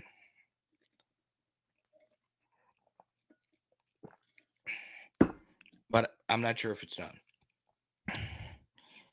It does kind of, though, feel like a watered down Patrick Peterson, Tyrann Mathieu kind of thing, where Tyrann had it so good in Arizona because Patrick Peterson, his LSU mentor, was there. Jalen Carter's going to the Eagles, and Jordan Davis is there, his mentor. So that could be a thing. I also never quite understood the hype for Nolan Smith as a player. I honestly view him the same way I view Kayvon Chaisson as a pro. Now, I love Chaisson. Like pretty much every LSU player, I have some of his autograph cards here, and I'll give one out. Heck. But in the NFL, I think edge players got to have some kind of bend. And I just don't think Nolan Smith is an elite pass rusher. I just don't. I think he's very athletic. Like Chaisson, he's a former elite recruit. And he was a very key piece that played a very key position on very good defenses. But, the Eagles are being lauded because they are the best front office. And in terms of value, getting a top 3 player in the draft at pick number 9 is very good. And they were thinking about drafting Nolan Smith at 10. You get him at 30. So a lot of people are falling in love with value. I am not on fire about either of them at the next level, though. I'm just not.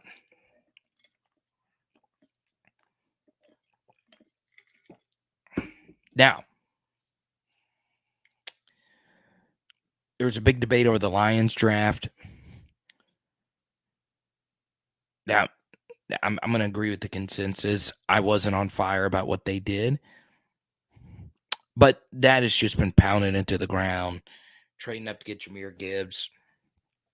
I honestly think the Bijan Robinson pick was worse. I do. I think Bijan's obviously a different player than Gibbs. I don't see why the Falcons went that direction.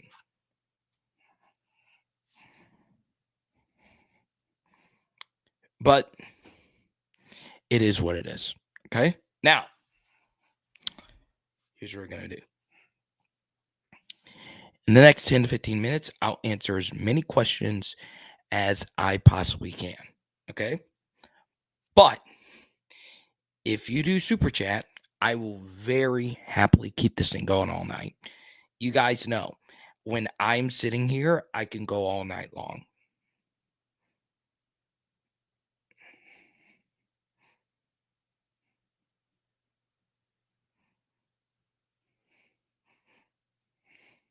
Go all night long. Still waiting to get no PHL merch orders tonight. That's all good.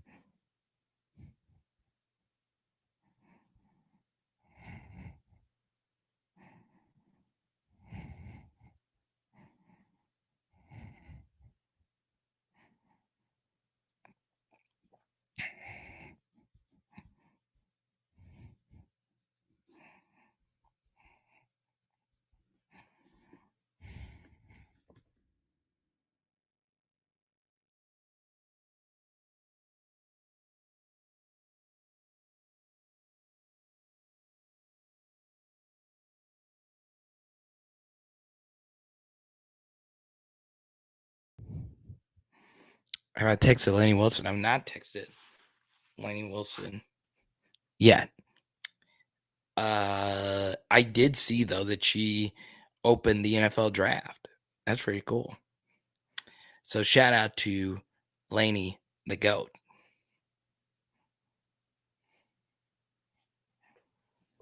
Shut out. What's up, man?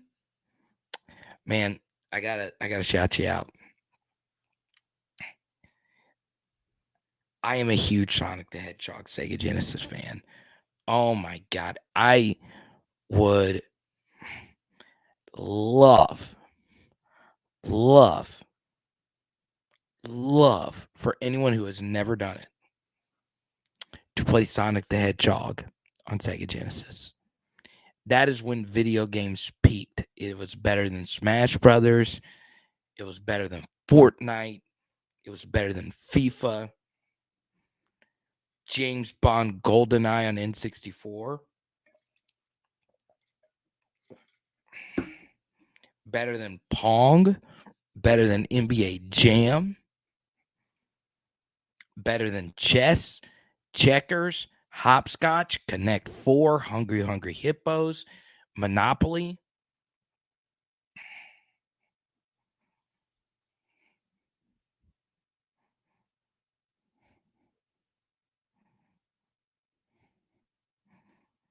Hey, now go follow North End Zone. I'm just trying to get like you, man. I gotta be honest. I'm not TikTok material. Like, the best thing to be on TikTok is like young, early 20s, or like late 40s, early 50s. I'm kind of in the middle ground here. Also, to get popular on TikTok, you need to either be very hot or very ugly. I'm neither. Like, if you looked at me, if we're being objectively speaking here, I mean, I don't look like Michael B. Jordan over here. But also, don't look like Steve Buscemi. You know, like, I mean, Like, I'm not in. You look at my face, you get nothing. You're like, that's. I don't. I don't. I don't know. He's got a monobrow, but it's not ugly.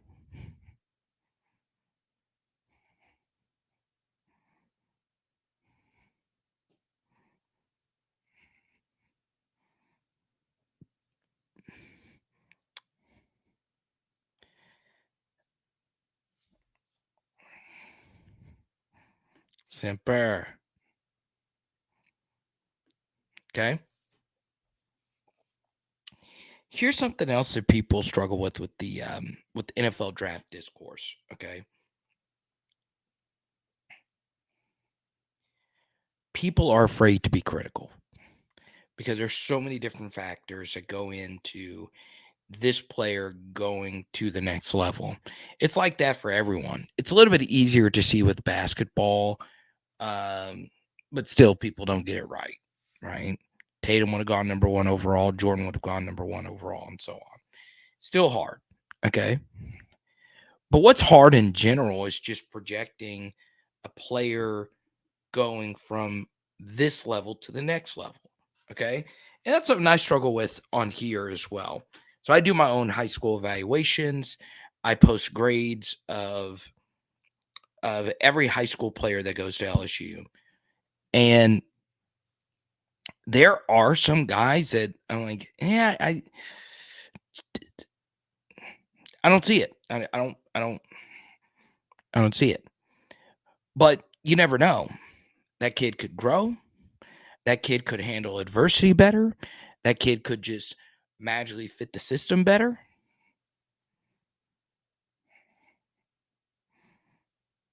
Well, good, Eric. You got a super chat out of Doug. All cheesesteaks on Doug. And now we got a Georgia guy in here. So Bama had the best QB, RB, LB taken in the draft. Second best RB. But I get what you're saying. Replaces a 40-point per game OC with an OC and QB that lost to Marshall. And this guy, Eric, is saying Bama's just going to jump, just ground and pound, folks.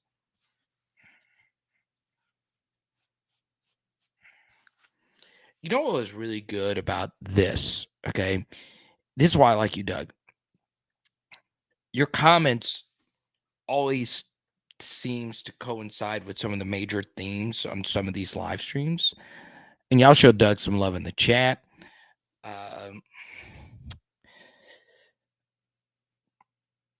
God, college football is just such a team sport. And once again, your exceptional players are oftentimes what's going to decide it. But your weakest players can get picked on with matchups like crazy. And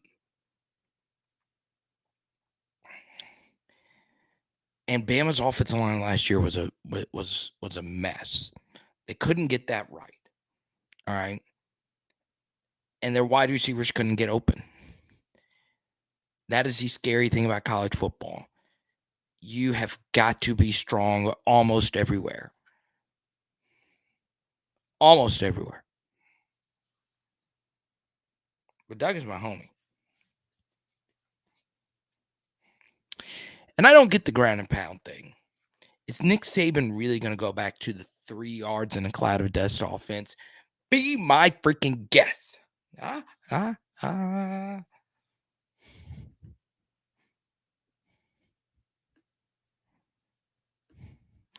Be my guess.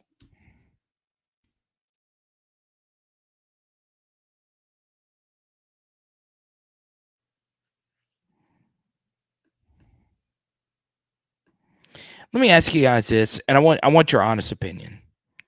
All right, in the chat right now. You guys know I venture off into other sports. And you can tell sometimes when I talk about the NBA or Kim Mulkey or whoever, you can kind of see which sports I'm passionate about. Okay. And there are some of you that like other sports only when they're in playoff mode.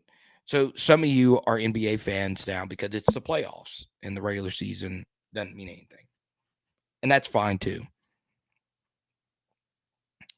But are there any of you hockey fans? Any of you? And I'm not talking about diehard hockey fans. You listen to Spittin' Chicklets every day, or I'm just saying for playoff hockey, you'll watch a game or two. Type Y for yes, type in for no. Or you follow along with like hockey and all that stuff. Type Y for yes, type in for no. I'm telling you. I love going to live hockey games. That was really cool. That was really cool. Going to see the Vegas Knights. Got to go last year. It's really cool. That's just a sport, though, that just immediately disinterests me. Now, if it's the Olympics or something like that, so be it. My old schoolers in there, you all remember Al Michaels' 1980 Miracle, the movie. But, playoff baseball, if it is on the screen, I am watching. Okay? Super regional baseball. If it's two random super regional baseball teams, college baseball, and they're in a great series, I'll watch it. But hockey, no. I just can't do it. And we're cousins, Cliff, and I didn't even know you're a Rangers fan. I didn't even know you're a hockey fan.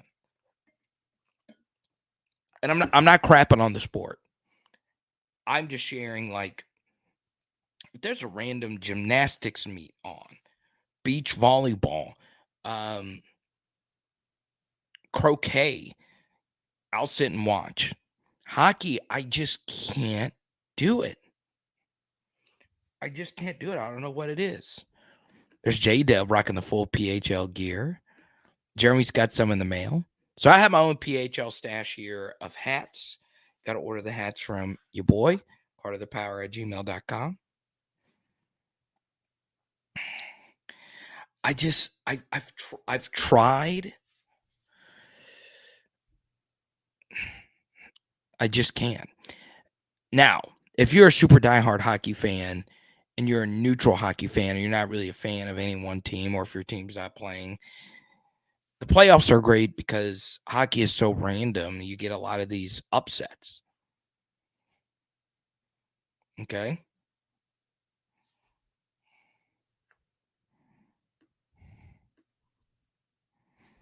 I just can't. I don't know what it is. I just can't. I've tried. I've tried.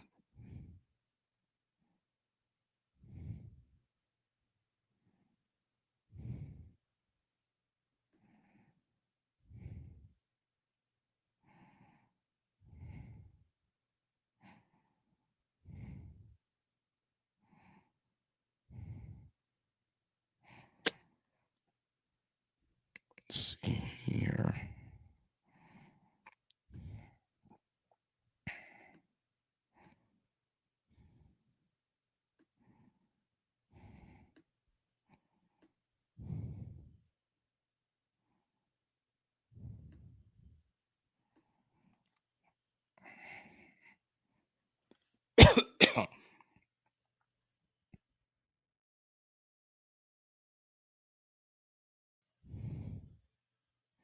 And fighting. Huh? So I wanted to play this clip really quickly. Okay. Um, we were talking about the Dre Jenkins conversation earlier. I wanted to play this clip that I found to be just unbelievably fascinating, from an interview we did a while back with someone that we've kind of not talked about in quite some time.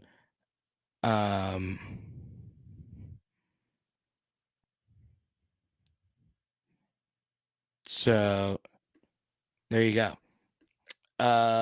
Here is the great Lance Hurd. So what a lot of people want to know is you started off your career actually playing defense, right? And now you're playing offense, which is honestly really freaking cool, huh? Yeah. And then what made you want to play offense?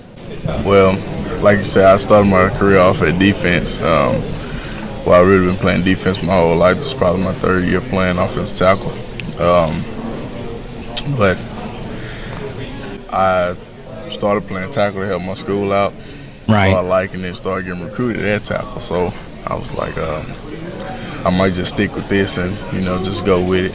So it just went up from there. Whenever you got that fifth star in recruiting, did anything change for you? Do the recruiting rankings matter to you? No, not at all. I mean, if we being real, I didn't even know I was a 5-star. Really? And I just ran up on it. Somebody sent it to me. I'm like, they was like, oh my, you're a 5-star. I'm like, oh, okay. Like, I mean, that wouldn't change my game style, because I feel like I should be doing my best anyways. Right. But I just got more to live up to now, I guess. Yeah. So, so you don't feel any extra pressure? No, not really. Not really. Yeah. So you go to these all-star games. I believe next year, okay, you should get a pass for a touchdown. What was that like catching a touchdown? That was great. I mean, it's the offensive line's dream. Right. It was awesome. But, I not only have I played defense, I played tight end, too. People Oh, really? know that. Yeah. So, I got a little background at it. So, I catch pretty good. Yeah. So, do you think you could play Division I tight end as well? If I won 330, yes. You would be two Rob Gronkowskis. I like that. So, you know what's interesting? Brian Kelly, in his opening press conference, was asked about you.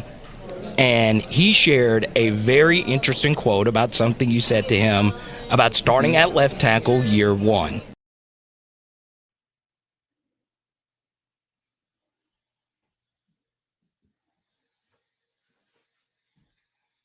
So there he was, Lance freaking Hurd. Let's see here. I wanted to play this one as well. Type Y for yes, type N for no. Oh yeah, you won the Lance Hurd autograph. We gave out a few Lance Hurd autos. You deserved it. Where is it, LA Mom? I wanted to play this final one here. Where we brought up the starting left tackle conversation. Okay. While you guys still talk trash about Alabama. So here's part 2 of our conversation with Lance Hurd. Once again, our interview with Dre Jenkins is up right now. And he shared a very interesting quote about something you said to him about starting at left tackle year one. I like his personality. He's extremely confident. Yeah, I'll share this with you. In recruiting him early on, as we were going through the process, he said, Coach, I'm only going to play left tackle, and that's it. I said, well, we got a true freshman, Will Campbell, playing left tackle right now. He's pretty good. He goes, well, I've seen Will Campbell play. I played with Will Campbell. I'm playing left tackle. And ever since that time, I was like, I like this kid. Just his confidence, and it wasn't cocky, but it was a confidence, and he's just been that way in the recruiting process. Has a great confidence level, believes in what he's doing and what he can do for this program. And then we put him through the ringer now. I mean, we brought him in here and we worked him out, and he kept coming back, and we worked him out again, and we got eyes on him, and we watched him, and maybe some of you guys were here, but we put him through the ringer. and he passed every test for us. So feel great about him being in the program. Say that to him.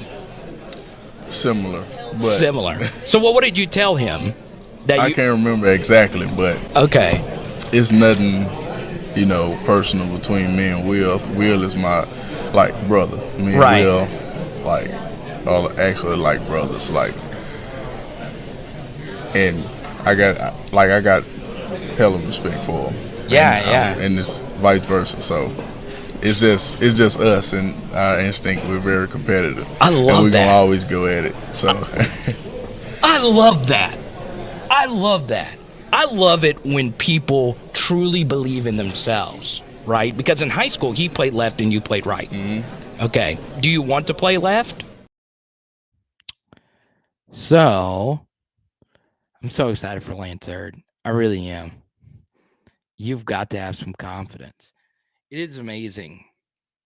When you really think about how crazy it is that LSU's history or Louisiana's history with not having crazy deep offensive lines, it is still nuts that the one position where we get the fewest amount of elite guys coming out of the state of Louisiana, we get two unbelievable prospects, top 50 national prospects, okay, in back-to-back seasons.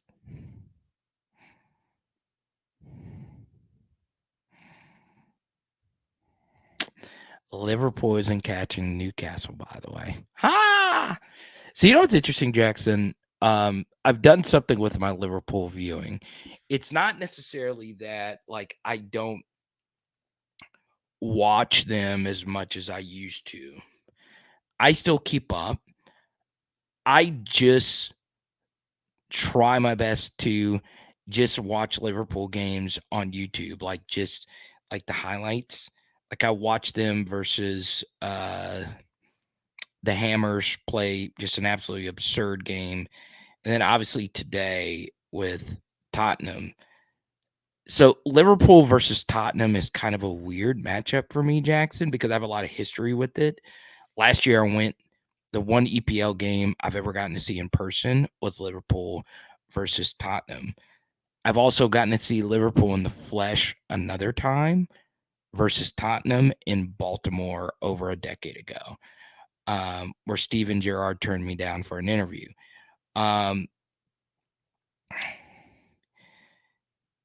So this game today means a lot to me. The only goal I've seen is the final one, and I'll leave it at that. I can't wait to watch the highlights. I'm going to watch them, when I get off here after doing some post-show cleaning up and all that stuff. But, yeah, I think, I don't know. We're just in our year this year. But the top four, that's all we need. That's all we need.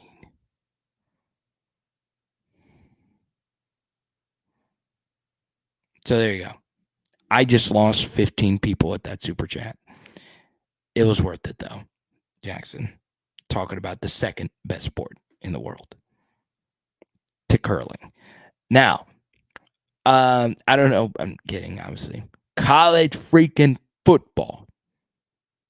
I don't know about Georgia. Carson looks really good with the rumored QB trouble with Bama. Yeah, I think Carson Beck's going to be solid. That offense is so, with what they have returning, Rutledge, Van Pran up front.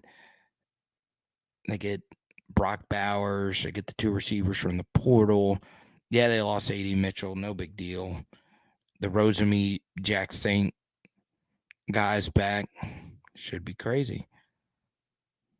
Should be crazy. Tony's saying good night to everybody. I got Tony. Now, here's what we're going to do. In the next 5 minutes, I'm going to answer as many questions as we possibly can. But if you do super chat, we'll keep this party moving all night long. Appreciate all these super chats coming in here at the end. Once again, go join our Patreon. Also, get you some PHL merch. PowerHourLSU.com. And the PHL merch is exactly what Tony has on his body right now. The PHL hoodie. Tony rocks it in Kansas all the time.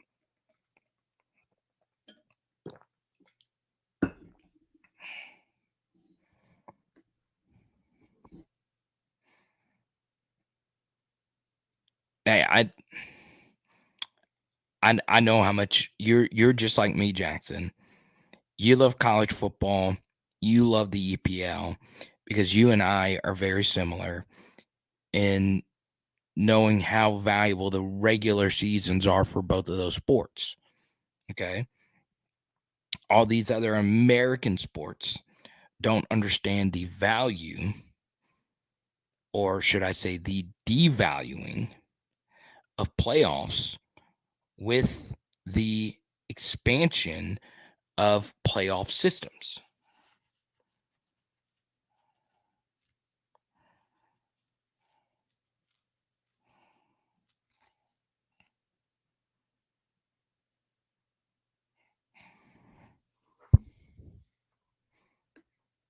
Shadow thinks Stetson's going to be a good collegiate quarterback.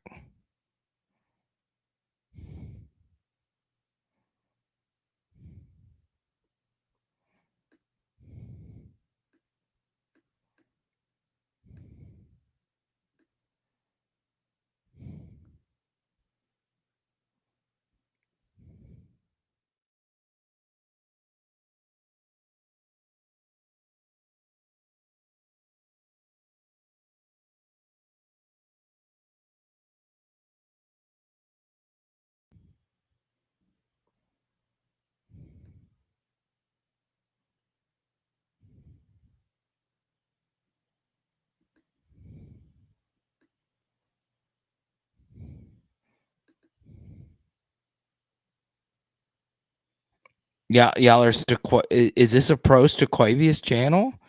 Stetson will be better than Bryce Young. I mean, they're the same height. Roderick, what's up? Or it's just Roderick. Uga.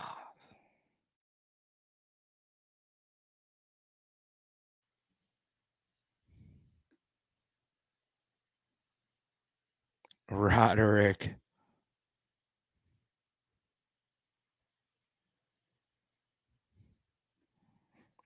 How good do I think Carolina will be? As in the Panthers?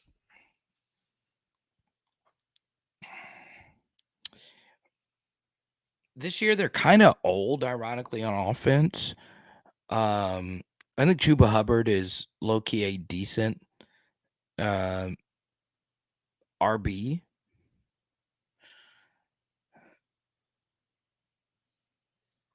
Defensively,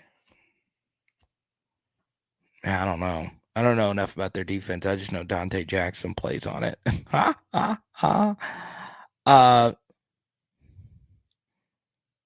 Weak division, so I think they'll win like 4 or 5 games. I know it's not a lot, but I think they'll beat like Atlanta once, and they could beat the Saints or Bucks once. But as of right now, I would guess the betting favorite for the NFC South would be the Saints. With Derek Carr, as crazy as that sounds.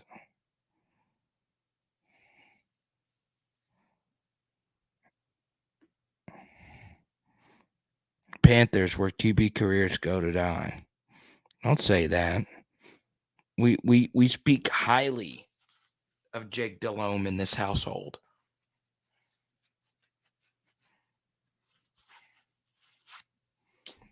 We've not talked enough about Branson's guy, Jake Haener, going to the Saints.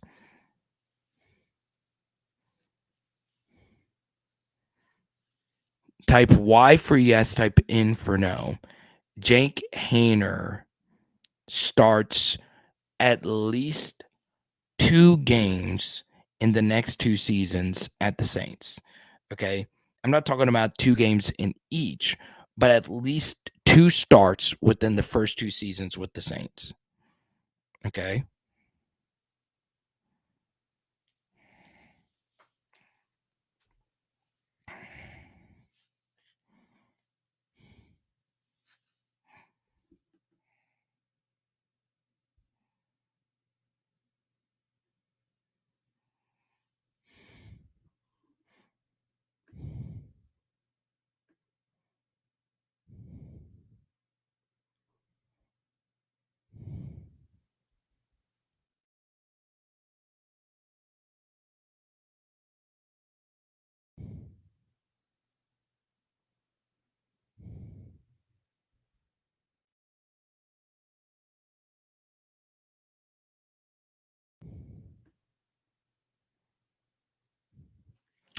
Jake Hayner.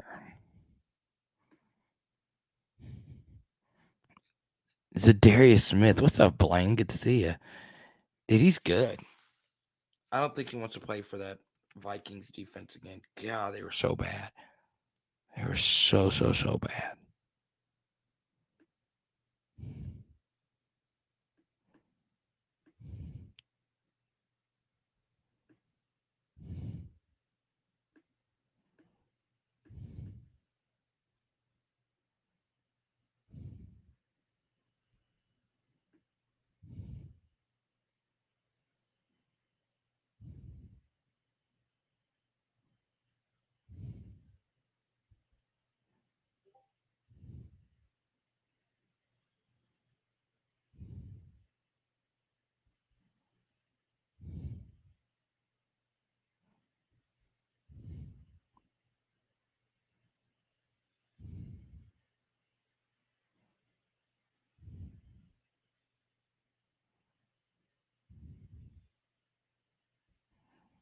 Mm.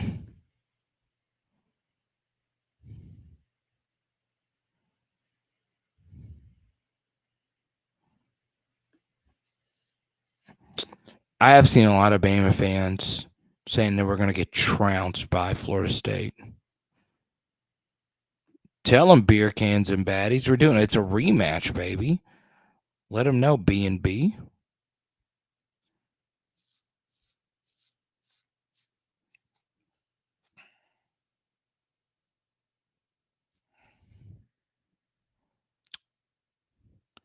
All right, guys. We're going to wrap this one up. Don't forget, live stream next Tuesday. That'll be the next time we'll be live. Hopefully, we will have a few new transfer portal commits. Shout out to BJ OJULARI and everybody that got drafted. Hopefully, if you want to hear my thoughts on Keon Coleman, Logan Diggs, and Allen, all you got to do is start this live stream from the beginning.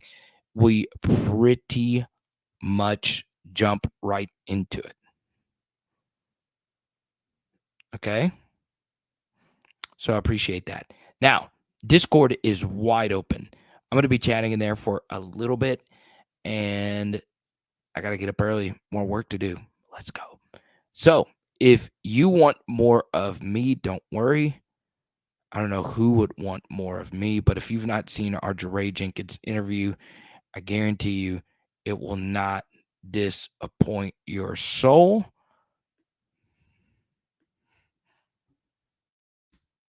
There you go. Click on any one of those links. It is Power Hour LSU. Boom. And tonight we are doing some not mango habanero. Sriracha garlic chicken wings. Let's go. I'm lemon pepper normally, but it's like kind of lemon pepper wings, but sriracha garlic. It's complicated.